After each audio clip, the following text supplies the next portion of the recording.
We're coming off of God of War 2018. How do you top that? How do you deliver something that players will love maybe just as much as God of War 2018? The pressure was tremendous.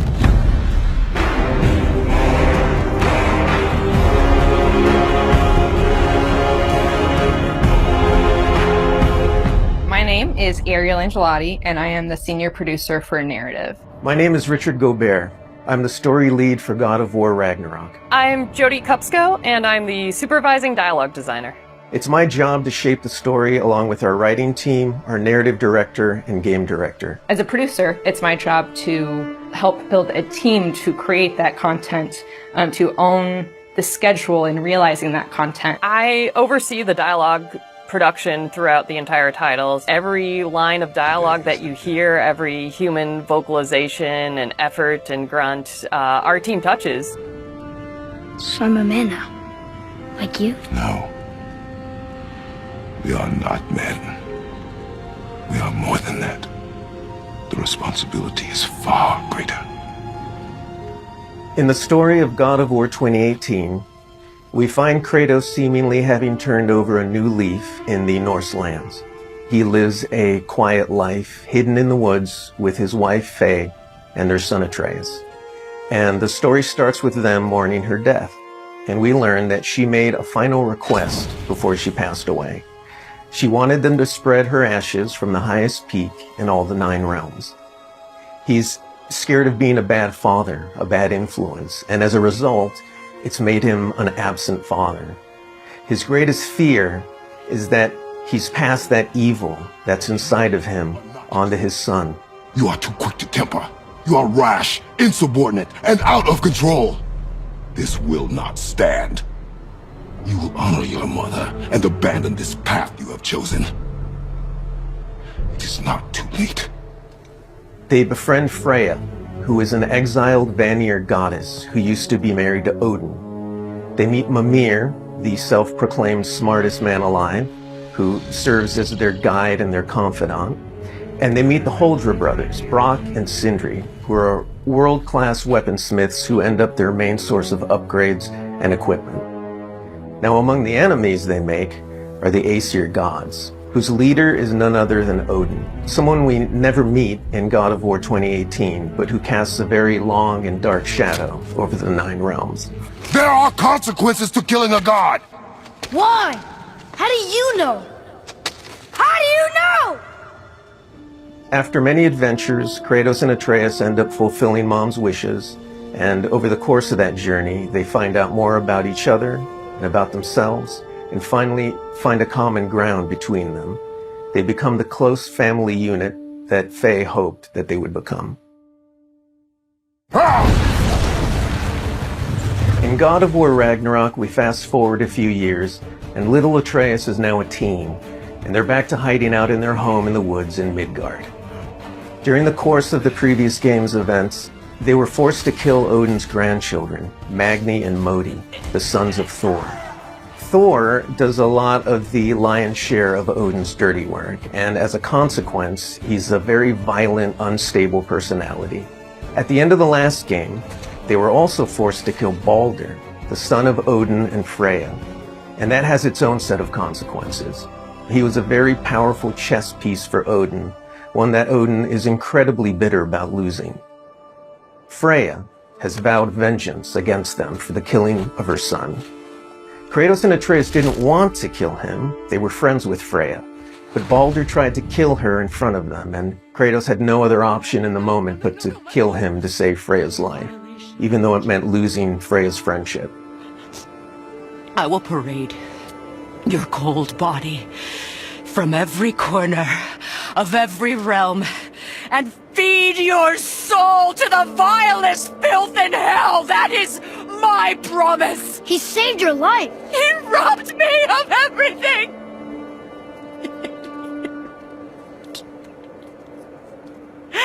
Everything.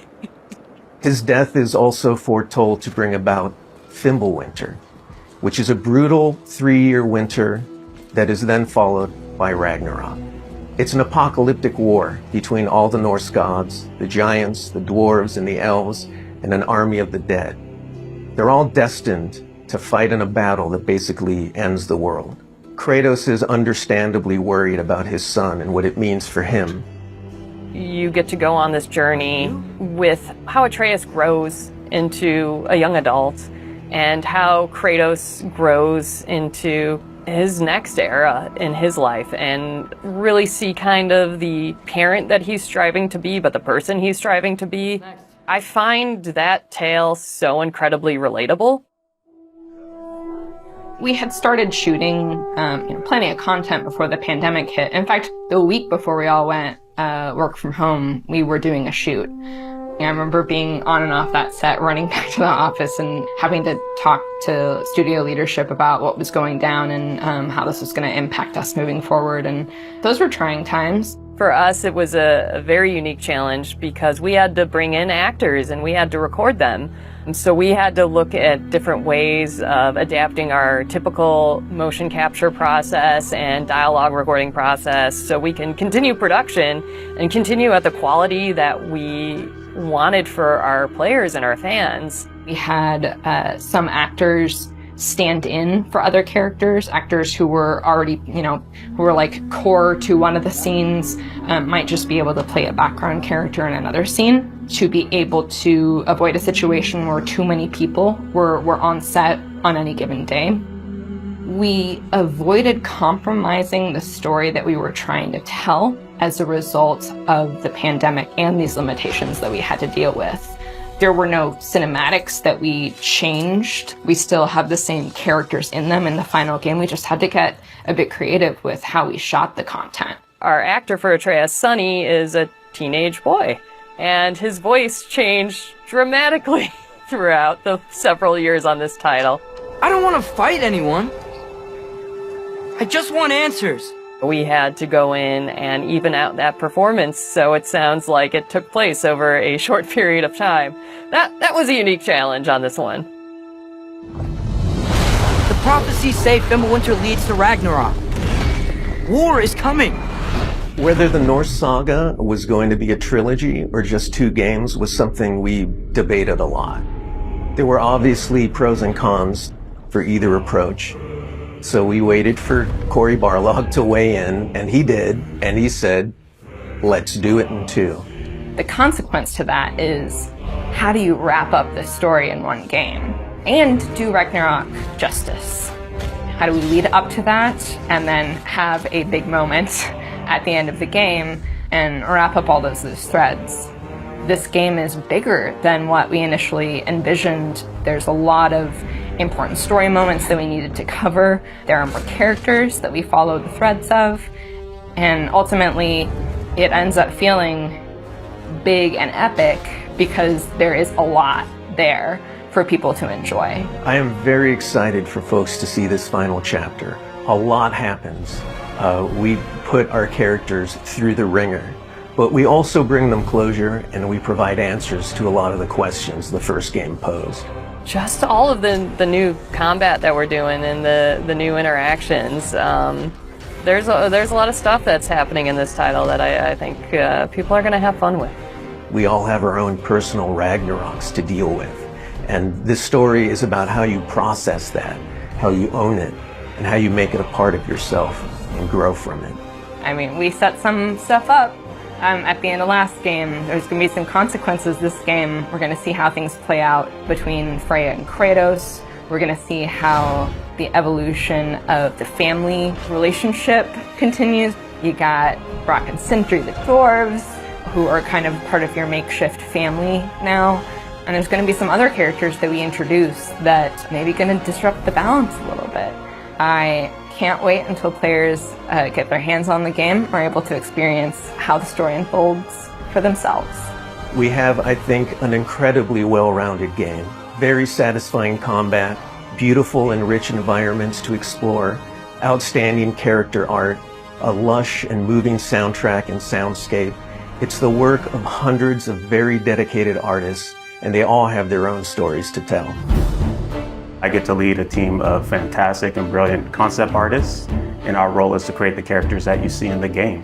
That's everything from the main hero cast you see to the creatures, the gods, and monsters that you come across. The hope is that we get something that feels unique and stands up to the history and the legacy of what the God of War franchise has always done. I feel like from the first games, that was a similar approach that they were doing, and that's not always easy.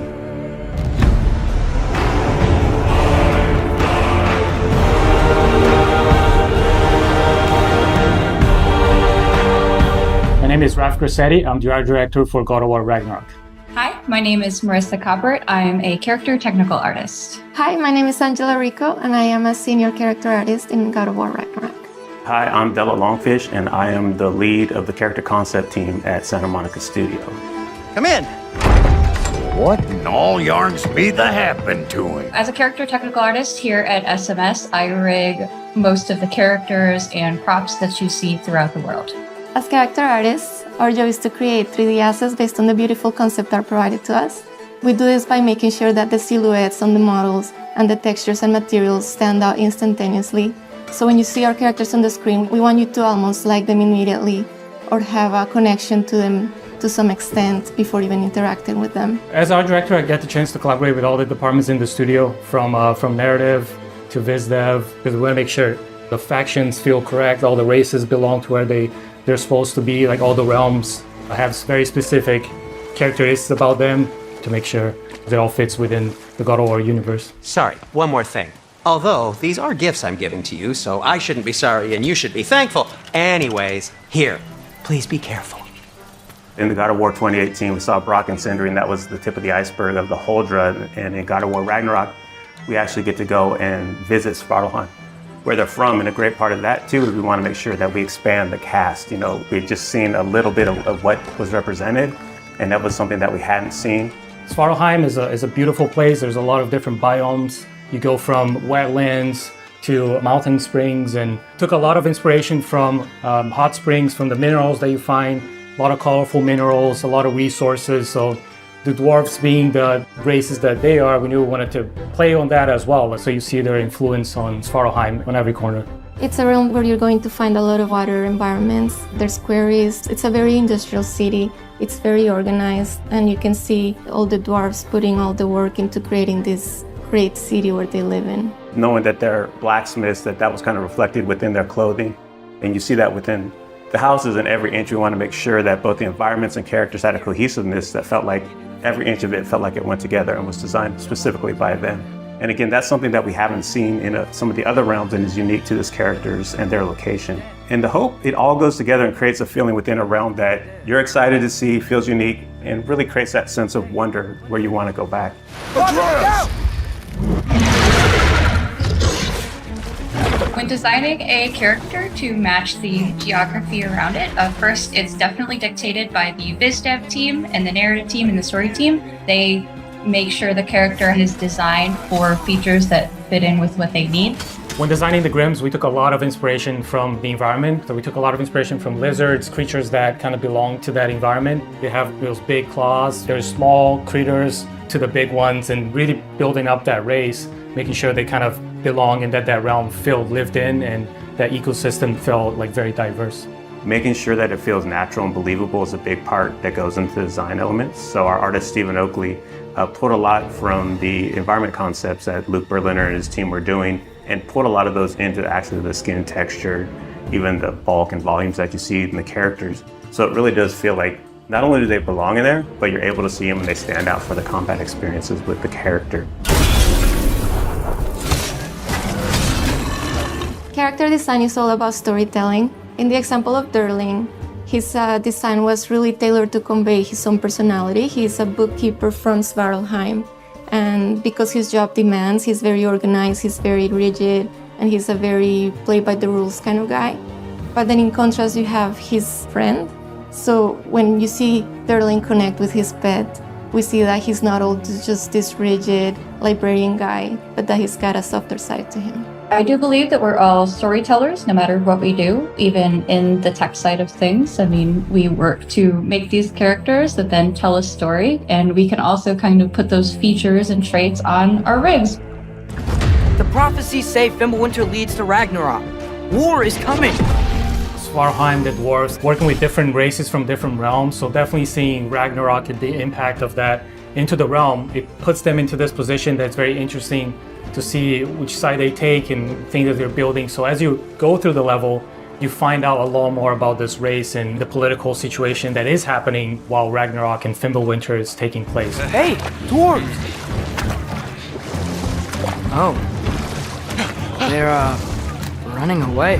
One thing that our hope is with the cast of characters within every realm is not that it's just enemies there to kill you. We want to feel believable and that there's a wide world out there, but we want to kind of plant these seeds within any cast of the realm that there's more outside of what you're playing, and we want the fans to feel like they can go back and really visit those areas and want to go explore. If the geysers and smell here are worse because of Fimbulwinter, maybe the earthquakes are too?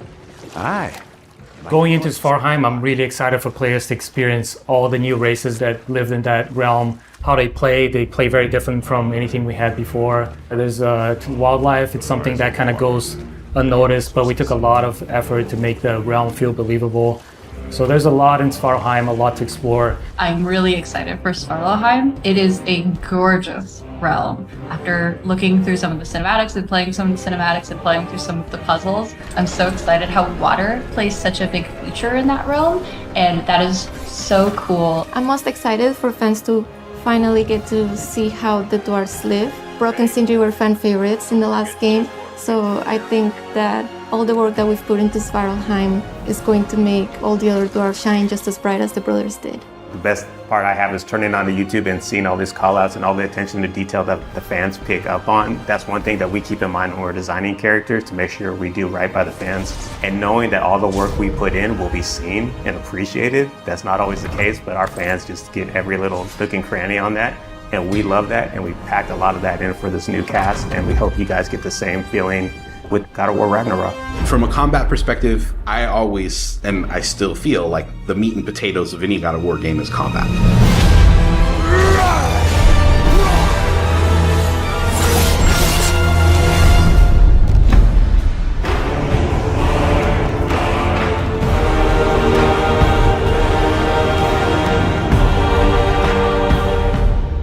My name is Roberto Clemente. All my friends call me Bert. I'm a senior combat animator here at Sony Santa Monica. My name is Kim Nguyen, and I'm a gameplay animator.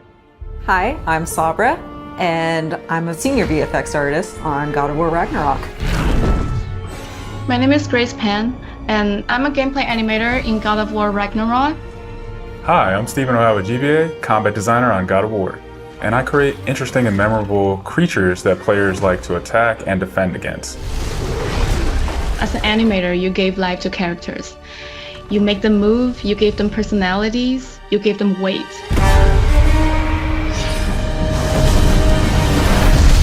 My role as a VFX artist is to put the power behind a move. You are in control of fire and earth and water and wind.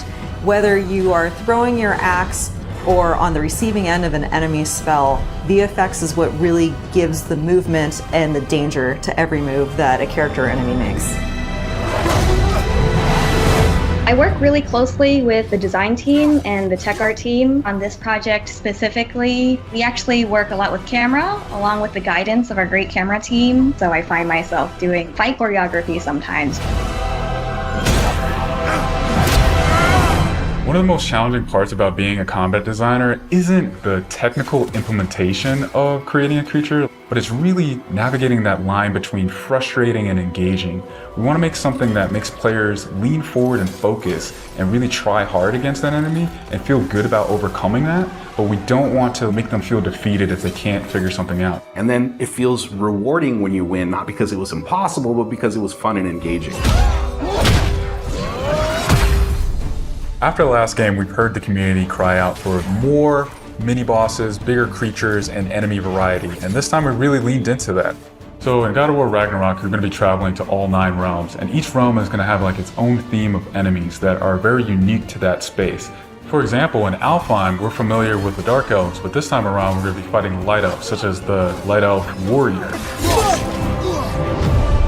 One of the key learnings from the last God of War game is we don't have to think about the camera and how close combat is going to feel. We already have that knowledge, so we can build upon the close camera that we have, and we can iterate on enemies, creating more interesting scenarios.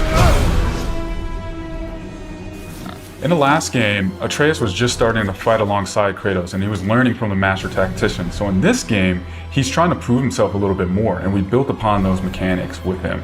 The previous God of War, Atreus was still a kid, right? So he has a lot of dependency on his father. And for this game, you will see Atreus moving more independently on his own as a companion. In regards to VFX for Kratos, I think what the players really love is the powerfulness of it. When you are playing as Kratos, you really do feel like the God of War. And moving into Ragnarok, we want to really make something bigger, make it stronger, make it more of a spectacle. You want them to be like, oh my gosh, I didn't know that the Blades of Chaos could get even better, but look at that. So as Kratos gets more powerful, he's going to have access to newer combos and newer abilities that will increase the combat depth of each weapon. For the Blades, one of the moves that I've really enjoyed from previous God of Wars is the combat grapple, and we're going to be bringing that with a new twist. I'm very excited for players to try the blade grapple traversal moves. That brings so much more speed into the movement and the dynamic feel to it. One of the ways we've expanded Kratos combat this time around is we've given more utility and choice to his shield loadout. If you are a parry person, you could really go for a shield that gears towards parrying. If you're a big blocker, then you could choose a shield that will really match your playstyle. One new mechanic or element that I'm really excited about is these combo finishers. Building up the stun meter this time around is going to lead to different ways to basically decapitate the enemy. You're going to be able to choose, which weapon you want to have when you kill a guy. Another feature that we've added for Kratos is his new pre-fall attacks. You could jump off a ledge, and if there's an enemy below you, you could slam down on him. There's such an emphasis on verticality in some of these fights that it's super engaging. And as Kratos, now that you have so much mobility and that you can also take advantage of that verticality, I think it just adds such another interesting layer to a fight. In God of War Ragnarok, we've enhanced the Kratos and Atreus duo. He's going to initiate a little bit more, be aggressive. He's going to fight alongside you, and sometimes even surprise you with his combo abilities too. Some of the new expanded companion actions that you'll see Atreus do leverage the fact that he's older now, he's bigger now. And he's different from Kratos, so his magic has a different flavor. Not only that they fight side by side together, there are also a lot of mini games and player interaction moments. For example, like the puzzle systems and the set pieces. You definitely will see a lot more collaborations between father and son.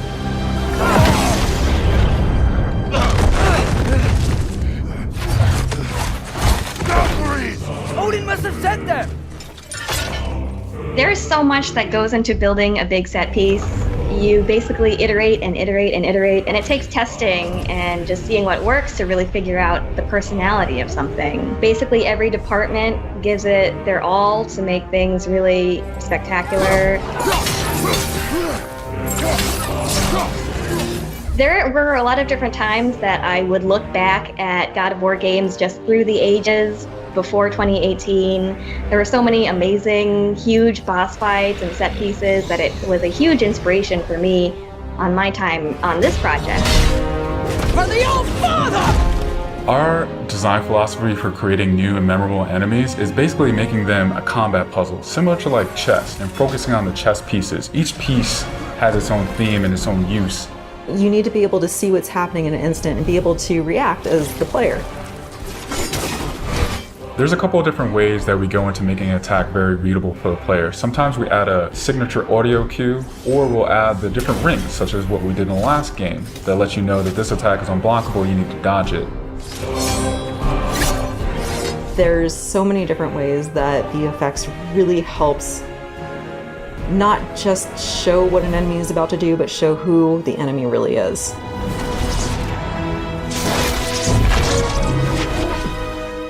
Everything you design has to be surrounding the essence of the character and a story. It's what makes it believable and memorable in the first place. I think what I'm most excited about is for players to experience the diversity of enemies that this game has to offer. You will be fighting everything from small little creatures to things that will take up the entire screen. All of their designs run the gamut. I think each one looks so much different from the next one, and each of them have their own play styles and their own little fantasies that go into it. And so I think if you are really into Norse mythology, you'll be very interested to see how Sony Santa Monica has taken some of these creatures and interpreted them for God of War. Everything that goes into the game, there's emotion behind it and intent behind it, and by the time it gets to you, everything that you've seen that you're going to play and experience has been sweated over, bled over, tested, and is fun to play.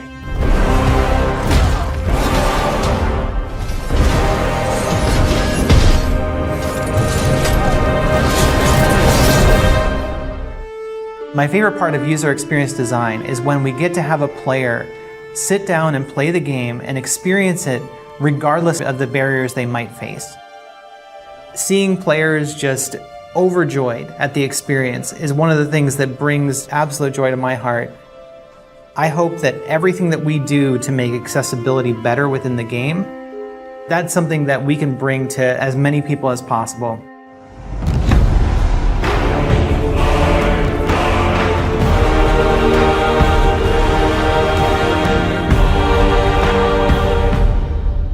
I'm Mila Pavlin, and I'm the lead UX designer on God of War Ragnarok. My name is Sam Chaffel. I'm the Associate UX Accessibility Designer. My name is Zhou Xuanyi. I'm a rendering programmer. Hi, I'm Kate Marlin, Senior Producer of the gameplay team.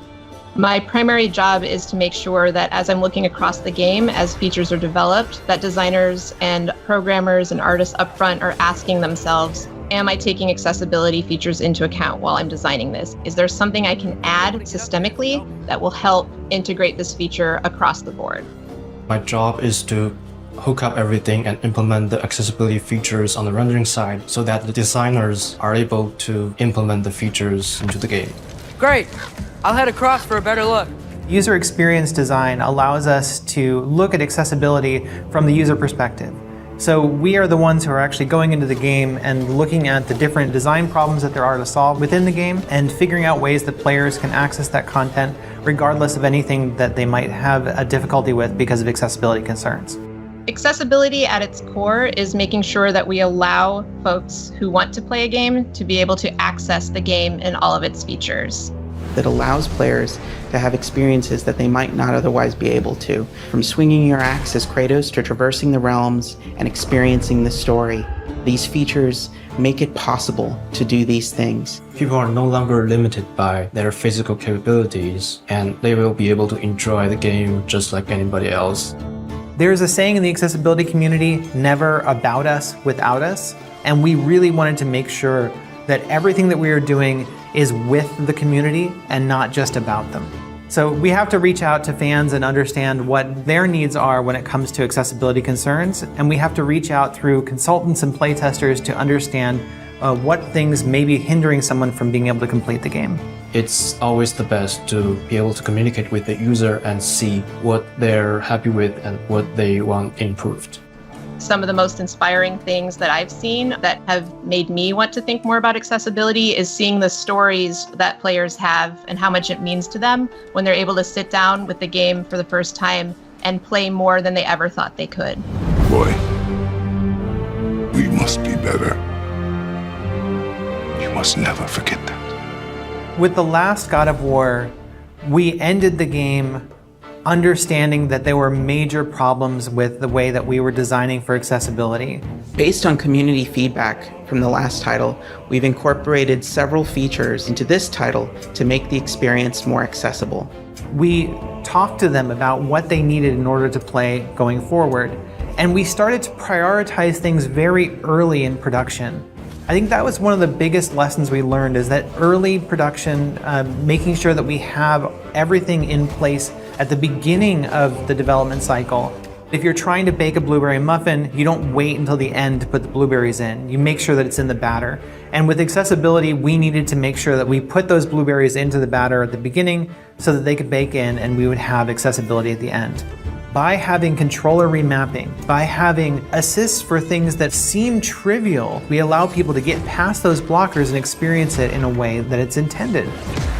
The features that I am most excited for players to try out are the combat assists. I think that these are just amazingly fun to use. In the last title, we had a feature called Recenter on Attack. Every time you'd hit an enemy, the camera would make sure that enemy was centered. When we're looking at God of War Ragnarok, we've expanded those combat options to allow for recenter on swing, which means that as you swing your axe in combat, you're going to slowly orient towards a different enemy. This is one of my personal favorite features because every time you swing the axe or swing the blades, the camera recenters towards the enemy. This allows players to go into a space, and if you have limited mobility or if you're unable to utilize the look controls, you can still target different enemies even though you're not hitting them. One of the most important areas of innovation that we have on God of War Ragnarok would be the increased controls access that we've allowed. So, for example, players are now more able to remap the controller and choose from a wider range of presets. The feature that I'm most excited for players to try is the Collector's Mode.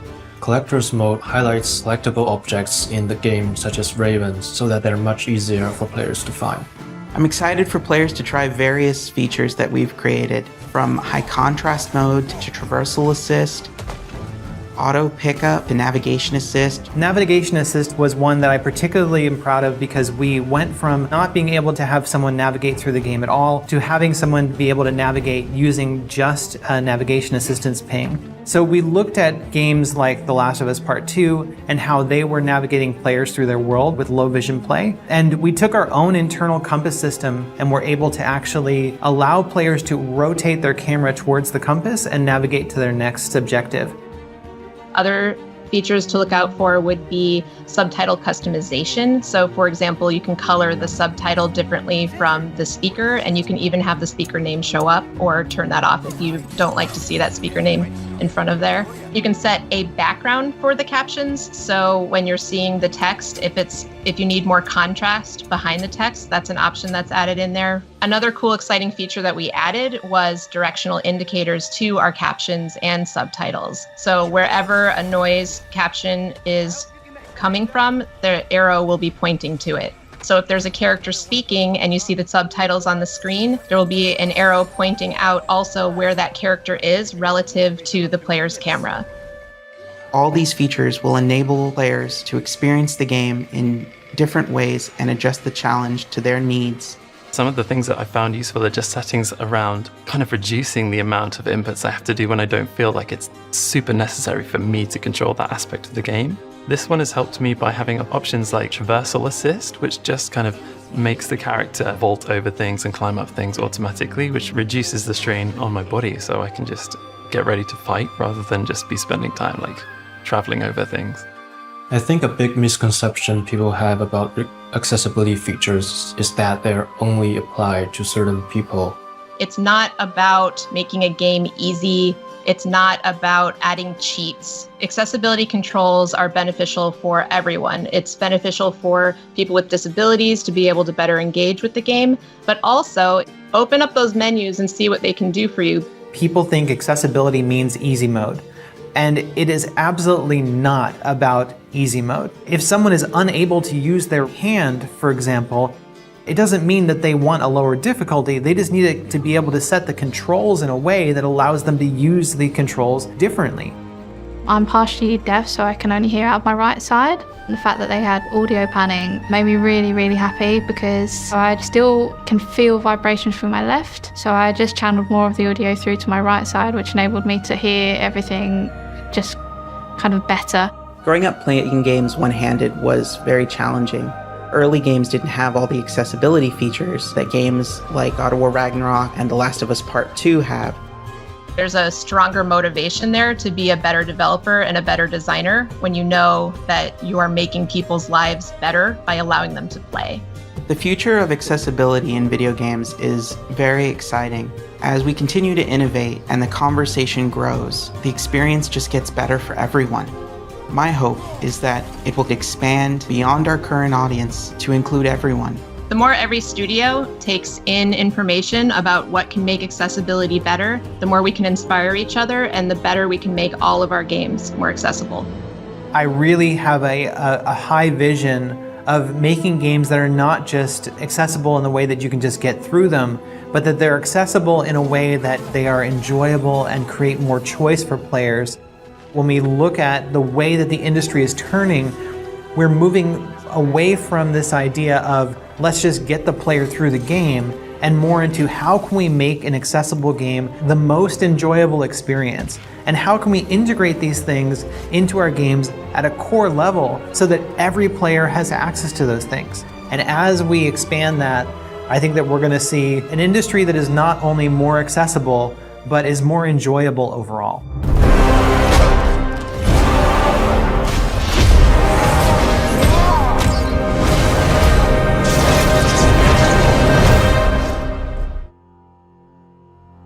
Bear that keeps to his own line, the wolf that seeks always its own kind.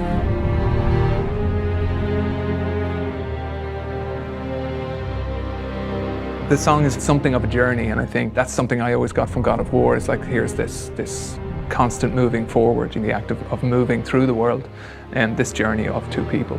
The world that hardens as the harsher winter holds.